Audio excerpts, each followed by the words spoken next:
Well, again, while we're sitting here in front of the Albert Memorial, it's the transformation of Europe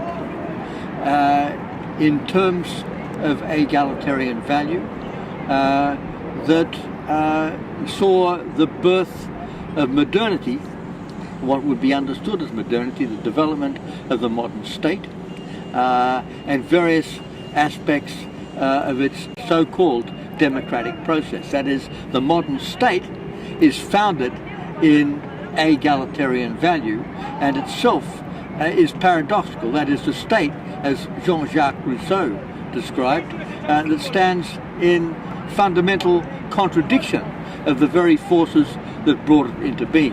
And so looking at egalitarianism is to have a look at modernity and its discontents, if I could put it that way, and to see those discontents as bound up with the way in which hierarchical forces are integrated with egalitarian value. This, of course, brings us to a larger issue. Not only are we interested in the forces of democratic value, how that's articulated in various types of political institution, namely the democratic state, how it's systematically defeated in various kinds of state formation. That's one of our continuing interests, I think, in the project. The defeat of egalitarian value is always present at its inception.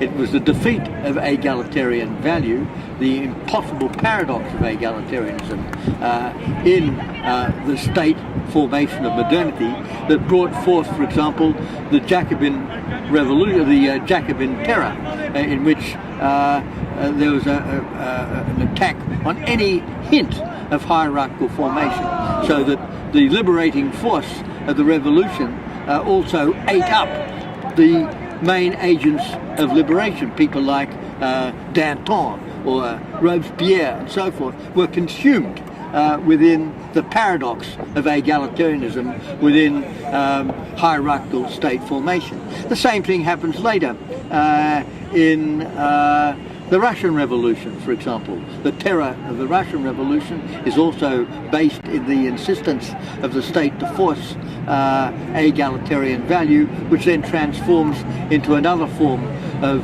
hierarchization, if I can put it that way, the oppressive structure of the state.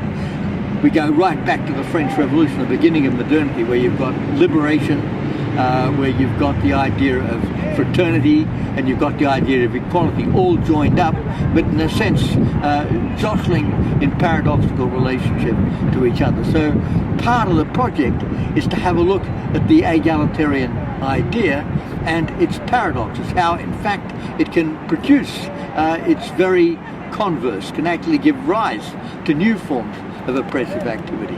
In fact, egalitarianism in paradoxical relation with hierarchy is in a sense a continual energy creating new possibilities both of freedom and new possibilities of oppression.